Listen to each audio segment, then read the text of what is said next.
Assalamualaikum warahmatullahi wabarakatuh. Perkenalkan, nama saya Niam Maulana, NIM 20201111031148. Saya berasal dari kelas H. Video ini saya buat untuk memenuhi tugas hukum ekonomi bisnis 1 saya. Materi saya kali ini yaitu mengenai hak paten.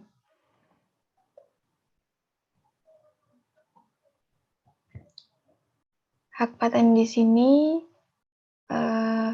secara bahasa berasal dari bahasa Inggris, yaitu patent, yang artinya membuka diri untuk memeriksa publik. Sedangkan secara istilah, patent di sini yaitu surat keputusan yang dikeluarkan kerajaan yang memberikan hak eksklusif kepada individu dan pelaku bisnis tertentu.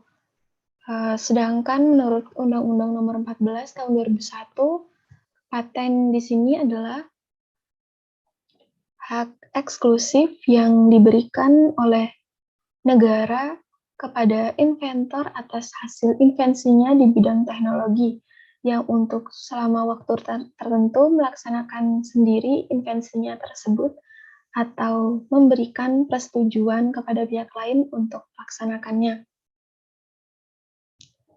Menurut UU Nomor 14 Tahun 2001 tadi terdapat kalimat hak eksklusif. Hak eksklusif di sini yaitu hak yang berkaitan dengan semua kegiatan usaha, mulai dari biaya logo, nama brand, dan yang lainnya. Adanya hak eksklusif ini agar paten yang sudah beredar dan sudah dipatenkan apabila dipakai tanpa izin, hal ini akan membuat pelanggaran yang akhirnya menimbulkan hak cipta di dalamnya. Setelah kita mengetahui pengertian hak paten di sini, selanjutnya mengenai subjek paten. Subjek paten di sini tertera dalam pasal 10 Undang-Undang Nomor 14 Tahun 2001 yang menyebutkan bahwa yang berhak memperoleh paten di sini adalah inventor atau yang menerima lebih lanjut hak inventor yang bersangkutan. Ketentuan ini memberi penegasan hanya penemu atau yang berhak menerima lebih lanjut hak penemu, misalnya karena pewaris, hibah, wasiat, dan perjanjian. Di sini yaitu yang berhak memperoleh paten atas penemuan yang bersangkutan. Tadi terdapat kalimat penemuan. Penemuan di sini yaitu mereka yang untuk pertama kali mengajukan permintaan paten. Artinya dalam undang-undang ini memakai titik tolak bahwa orang atau badan yang pertama kali mengajukan permintaan paten dianggap sebagai penemu pertamanya. Tetapi apabila dalam kemudian hari terbukti sebaliknya dengan berarti adanya bukti kuat dan meyakinkan, maka status sebagai penemu dapat dirubah. Selanjutnya, setelah mengetahui subjek paten, selanjutnya yaitu dasar hukum. Dasar hukum paten di sini yaitu yang pertama UU Nomor 14 Tahun 2001. UU Nomor 14 Tahun 2001 ini karena adanya perkembangan teknologi yang sangat pesat, akhirnya pemerintah merevisi dan menjadi UU Nomor 13 Tahun 2016. Selanjutnya yaitu mengenai pemegang paten. Pemegang paten di sini sebenarnya sama dengan subjek paten penjelasannya. Pemegang paten di sini adalah investor sebagai pemilik paten, atau pihak yang menerima hak tersebut dari pemilik paten atau pihak yang lain menerima lebih lanjut hak tersebut yang terdaftar dalam Daftar Umum Paten.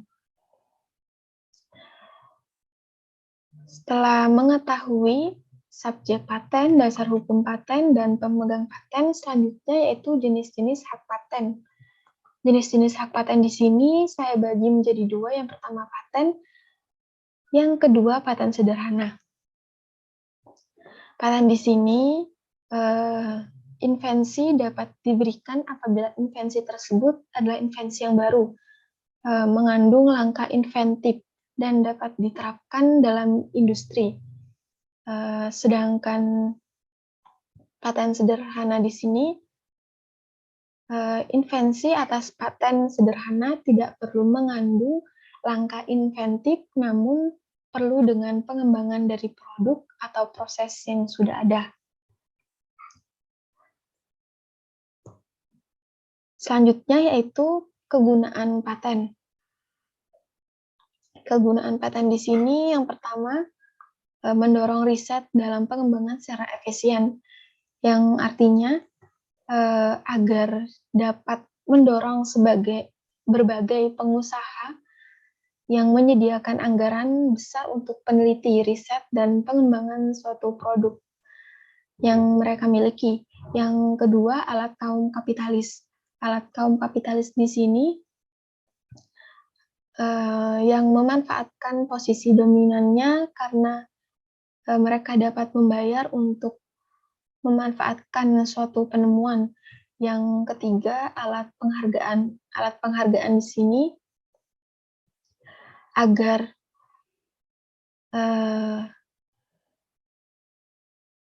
adanya perlindungan hukum mengenai paten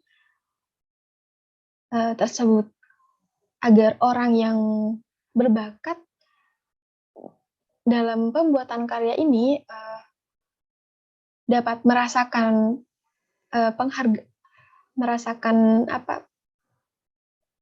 penghargaan dalam karyanya ini. Yang keempat yaitu membantu menggalakkan perkembangan teknologi pada suatu negara, dihargai dan tidak dijiplak.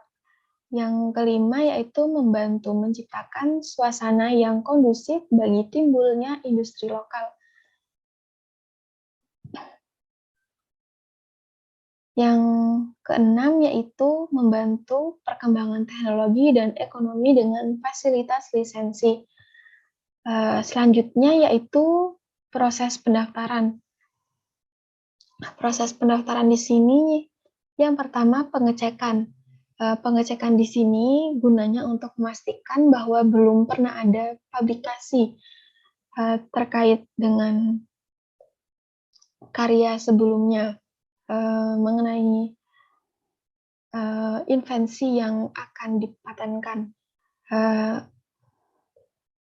sehingga invensi yang akan didaftarkan bisa dianggap baru. Dengan melakukan pengecekan terhadap dokumen paten, dapat melalui database Direktorat Jenderal Kekayaan Intelektual atau DJKI ataupun kantor paten lainnya. Yang kedua, proses pendaftaran yaitu spesifikasi. Spesifikasi di sini persyaratan minimum yang harus disertakan dalam pengajuan paten. Hak paten tentang kategorial invensi yang diajukan akan memudahkan pihak pendaftarnya. Yang ketiga, pendaftaran dan permohonan. Pendaftaran dan permohonan di sini, yang pertama mengisi surat pernyataan hak paten. Yang kedua, mengisi surat pengalihan hak. Yang ketiga, memberikan fotokopi KTP atau identitas pemohon. Yang keempat, lampiran fotokopi akte pendirian dan NPWP badan hukum yang telah dilegalisir. Yang kelima, pelampiran surat kuasa. Yang keenam, menyertakan fotokopi KTP atau identitas orang yang bertindak.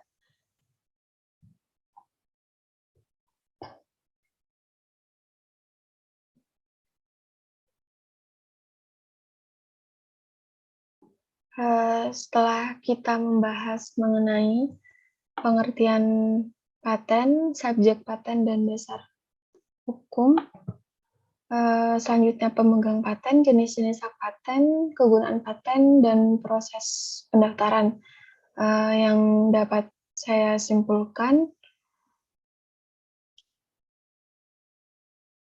paten di sini yaitu invensi, di mana invensi ini diartikan sebagai ide inventor yang dituangkan ke dalam suatu kegiatan pemecah masalah yang spesifik di bidang teknologi berupa produk atau proses atau penyempurnaan dan pengembangan produk atau proses. Sekian pembahasan saya mengenai hak paten. Kurang lebihnya saya mohon maaf yang sebesar-besarnya. Wassalamualaikum warahmatullahi wabarakatuh.